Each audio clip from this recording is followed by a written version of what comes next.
তো নমস্কার, সবাইকে স্বাগত আমার ইউটিউব চ্যানেল ম্যাথ ফর বঙ্গ শিক্ষাতে। আমি অমিত। তো আজকে আমরা এই ভিডিওতে আলোচনা করব, দেখো ম্যাথে আমরা ম্যাক্সিমাম টু ম্যাক্সিমাম কীভাবে স্কোর করতে পারি। তো এখানে আমি 80+ কথা বলছি। দেখো 80+ বলো, 90+ বলো, যে কোনো একটা স্কোর যেটা সবাই চায় অ্যাচিভ করার জন্য, তো সেই মিনিমাম একটা স্কোর 60-70 বা তার অ্যাবাভ, সেইগুলো কিভাবে করা যেতে পারে সেটার জন্য আজকের এই ভিডিওটা। তোমাদের এই বছরের এইচএসটা হলো তোমাদের বলতে পারো লাস্ট এইচএস, যেখানটায় আমাদের এই প্যাটার্নে পরীক্ষা হবে। পরের বছর থেকে আমাদের কী হচ্ছে, সেমিস্টার ওয়াইজ পরীক্ষা চালু হয়ে গেছে। যারা এই বছর থেকে 11-এ মানে অ্যাডমিশন নিয়েছে, তো পরের বছর যখন তারা এইচএস দেবে তো তাদের সেম অনুযায়ী হবে। তো তোমাদের এটা লাস্ট তো এই প্যাটার্নে, তো এই প্যাটার্ন অনুযায়ী যদি আমরা দেখি, এখানটা একটা অ্যাডভান্টেজ কি আছে না, এখানটায় আমরা যে মার্কস ডিভিশনগুলো রয়েছে, সেই মার্কস ডিভিশনগুলো আমাদের কিন্তু অনেকের কাছে অজানা রয়েছে, এবং কোন টপিক থেকে কতটা পর্যন্ত মার্কস আমাদের ক্যারি করা যায় সেটা আমাদের কাছে অনেকের অজানা রয়েছে। তাই জন্য আমরা জানি যে যেটা আমরা অ্যাচিভ করতে পারি সেটাও আমরা অ্যাচিভ করতে পারছি না এই মুহূর্তে দাঁড়িয়ে, কারণ আমরা জানি না যে কোন জায়গায় উপরে বেশি জোর দেবো। তো দেখো, তোমাদের যদি বেসিকভাবে সেটাকে ভেঙে দেখো, তো ফার্স্টেই যদি আমি বলি, তো তোমাদের এখানে চ্যাপ্টারগুলোকে আগে ডিসাইড করে নাও যে কোন কোন চ্যাপ্টারগুলো তোমরা জোর দেবে। যদি রিলেশন করো, ঠিক আছে, আর ম্যাপিং করো, তাহলে এই রিলেশন ম্যাপিংয়ের সাথে তুমি ইনভার্স ট্রিগোনোমেট্রি, হ্যাঁ, এটাকে তোমরা পরে রাখতে পারো। ইদার রিলেশন ম্যাপিং করো অথবা ইনভার্স ট্রিগোনোমেট্রি করো, দুটোই একসাথে করার দরকার নেই। আমি তাদের ক্ষেত্রে বলছি যে যারা মোটামুটিভাবে একটা সম্মানজনক স্কোর করতে চায়, কারণ সারা বছরে তারা কিছু করেনি। নর্মালি স্টুডেন্ট লাইফে এটাই হয় যে সারা বছরে আমরা জিনিসগুলো দেখি না, তো স্টুডেন্ট লাইফে এটা খুব প্রচলিত একটা ব্যাপার যে সারা বছর জিনিসটা দেখবো না, পরীক্ষার আগে গিয়ে সেই জিনিসটাতে অনেক স্ট্রাগল করতে হয়। কারণ অনেকেই রয়েছে যেখানে আমি দেখি যে স্টুডেন্টরা আসে যে লাস্টের দিকে গিয়ে এইটা করে দেবো, এইটা করবো, করান স্যার, ওটা করান স্যার, এটা থেকে এইটা, এটা থেকে এইটা, কারণ তারা এখান থেকে খাবলাতে যায়। কারণ তারা তখন গিয়ে টেন্সড হয়ে পড়ে যে কোন জায়গা থেকে করলে আমার নাম্বারটা পাবো, কারণ সারা বছর তখন আমাদের চিন্তা থাকে না, কিন্তু পরীক্ষার 1 মাস আগে, 10 দিন আগে, 15 দিন আগে তখন টেনশনটা আরও বেশি বাড়তে থাকে। তো তাদের ক্ষেত্রে বলবো যে তারা এই দুটোর মধ্যে যে কোনো একটা করতে পারে। এইটা যাদের সুবিধা মনে হচ্ছে ইনভার্স ট্রিগোনোমেট্রি সুবিধা, তাহলে সেটা করবে। যাদের মনে হচ্ছে যে রিলেশন ম্যাপিং করলে সুবিধা, তারা করতে পারে, ঠিক আছে। তো দুটোরই কনসেপ্ট আলাদা আলাদা। তো দুটোর ক্ষেত্রে এইটা যদি করে তাহলে একটা জিনিসের একটা আইডিয়া, এক নির্দিষ্ট আইডিয়া। রিলেশন ম্যাপিং করলে তোমার 2-4টে জিনিস দেখলেই হয়ে যায়। তো সেক্ষেত্রে প্রথম থেকে যদি না কোনো আইডিয়া থাকে, তো ইনভার্স ট্রিগোনোমেট্রিতে যাওয়াটা বেটার হতে পারে কিছু জনের ক্ষেত্রে, কিছু জনের ক্ষেত্রে এটা, ঠিক আছে। এটা তোমরা ডিসাইড করো তো কোনটা করবে। এইটা গেল।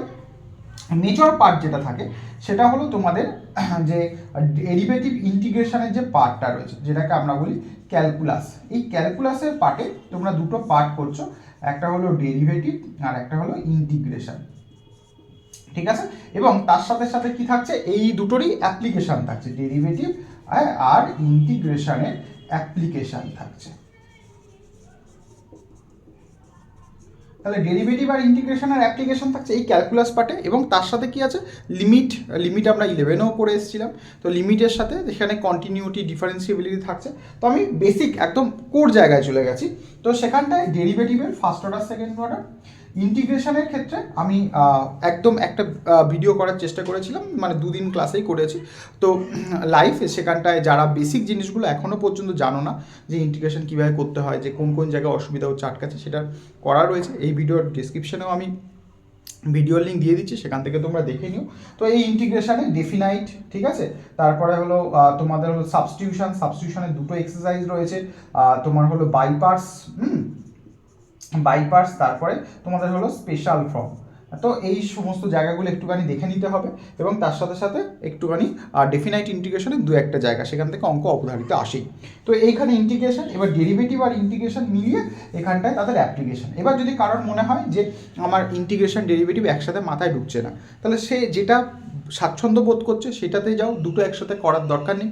তাহলে যদি সে ডেরিভেটিভ যায়, তাহলে ডেরিভেটিভের অ্যাপ্লিকেশন, ইন্টিগ্রেশনের 2-4টে জিনিস সাজেস্টিভ ওয়েতে করে যাবে, একদম ছেড়ে দেবে না, ঠিক আছে, একদম সাজেস্টিভ ওয়েতে করে যাবো। যদি লাগে তো লাগলো, না লাগলে কোনো দরকার নেই। সাজেশন ভিত্তিক প্রতিটা ভিডিও আপলোড করা হবে, তো সেই জিনিসগুলো তোমরা দেখবে আর প্রিপারেশন করবে, ঠিক আছে। এই জায়গাটা তোমরা একটুখানি মনে রাখবে, এবং যারা নতুন আছে তারা অবশ্যই নোটিফিকেশনটা অন করে রাখবে। আর ভালো লাগলে একটু শেয়ার করে দিও, লাইক করে দিও, ঠিক আছে।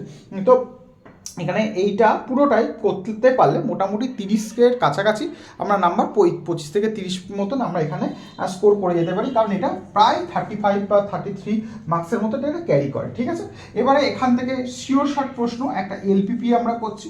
আমরা যদি ভেক্টরে চলে আসি, ভেক্টরের ক্রস প্রোডাক্ট ডট প্রোডাক্ট, তাহলে ডট আর ক্রস আমরা চলে গেলাম, ডট প্রোডাক্ট ক্রস প্রোডাক্টে চলে গেলাম।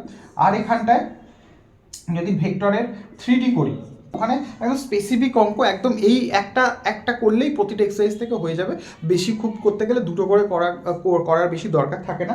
তো এই জায়গাটা থেকে ভালো আছে, তার সাথে সাথে প্রবাবিলিটি। ঠিক আছে, তাহলে প্রবাবিলিটি করবে, নর্মাল প্রবাবিলিটি রয়েছে, তারপরে সেখানে তোমার বাইস থিওরেম রয়েছে, সেই বাইস থিওরেম, এবং যদি কেউ পরে ভেরিয়েশন মানে ভেরিয়েন্টের অঙ্কগুলো করতে পারে সেটা করলো, না করলেও সেটা নিয়ে কোনো চাপ নেই। ঠিক আছে, তো প্রবাবিলিটি আর এখানে বাইস থিওরেম, এই জিনিসগুলোকে তোমরা এবারে একটা ক্যালকুলেশন করে নিতে পারো, যে আমার এখানে শুধু ইনভার্স ট্রিগোনোমেট্রি করবো, যদি ক্যালকুলাস পুরো পারি খুব ভালো, যদি না পারি ইদার ইন্টিগ্রেশন করলাম বা ডেরিভেটিভ করলাম, ডেরিভেটিভ যদি সোজা মনে হয় ডেরিভেটিভ করলাম, তার অ্যাপ্লিকেশন করলাম, ইন্টিগ্রেশনে একটা অঙ্ক দেখে গেলাম আর ইন্টিগ্রেশনের অ্যাপ্লিকেশন করলাম।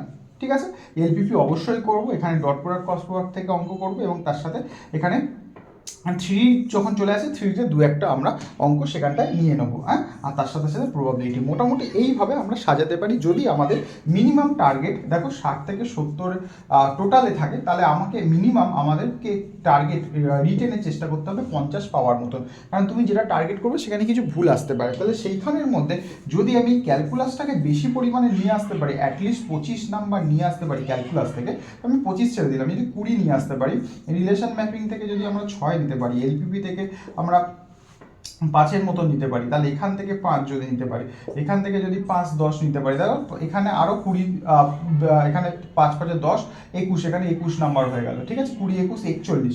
এবার আমি এখান থেকে যদি এক্সট্রা করতে পারি, তাহলে আমার এখানে তাহলে 40 নিয়ার আউট আসছে, আমি অল্প একদম মিনিমাম ধরেছি যে প্রবাবিলিটি থেকে। এবার দুটো এখানে করতে পারলে আমার এখানে বাড়বে, ডট প্রোডাক্ট ক্রস প্রোডাক্ট বলো, 3D বলো, তাহলে এখান থেকে আমরা যদি করতে পারি আমার বাড়বে, তাহলে মিনিমাম যদি আমি 40 সিকিউর করতে পারি, তাহলে আমার 60 নাম্বার ইজিলি চলে আসবে। এবার যারা এই 80 বা তার বেশি স্কোর করবে, তারা অবশ্যই ক্যালকুলাস পুরো করবে, তোমার এখানটায় রিলেশন ম্যাপিং করবে। আর একটা জিনিস যেটা হলো কি ফ্যাক্টর, সেটা তো আমি বলিনি এখনো, সেটা হলো ডিটারমিনেন্ট আর হলো ম্যাট্রিক্স।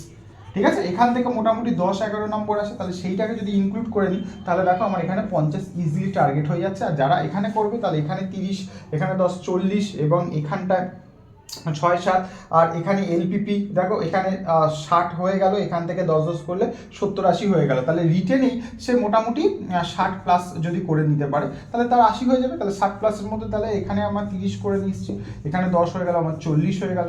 এখানে আমি 6 বা 7 করে নিলাম, এলপিপিতে আমি 5 করে নিলাম, দেখো এখানে 10 হয়ে গেল, 30, 40, 50 আমার এখানে উঠে গেল। এখান থেকে যদি 10 তুলে দিই, তাহলে আমার 60 উঠে গেল, তাহলে আমার 80 ইজিলি হয়ে যাবে। এই আমরা সিচুয়েশনটাকে যদি আমরা ক্রিয়েট করতে পারি সেইগুলো, এবং যে জায়গাগুলো আমাদের মনে হচ্ছে হবে না, সেই জায়গাগুলো সাজেস্টিভ হয়ে, কোনো জায়গায় কিন্তু ছেড়ে যাওয়ার দরকার নেই। সুতরাং আমাদের ম্যাক্সিমাম টার্গেট করতে হবে, যদি কম টার্গেট করি তার থেকেও কম পাবো। তাই জন্য আমরা ম্যাক্সিমাম টার্গেট করে যদি পড়ি, যে আমার 40, 50, 60 যদি টার্গেট করি, 60 টার্গেট করলে আমাদের অ্যাকিউরেসিটাকে মেনটেন করতে হবে। এবারে বেশি টার্গেট করতে হবে, মানে এটা বলছি না আমি সব দেখে যাবো, 80 অ্যাটেম্প্ট করে এলাম কিন্তু আমি পেলাম 30, এরকম করার দরকার নেই। আমি 50 করে যাবো, সেখানে 45 যদি আমার আসে, তাহলে সেটাই এনাফ। তাহলে যেটা করবো সেটা খুব ভালো করবো।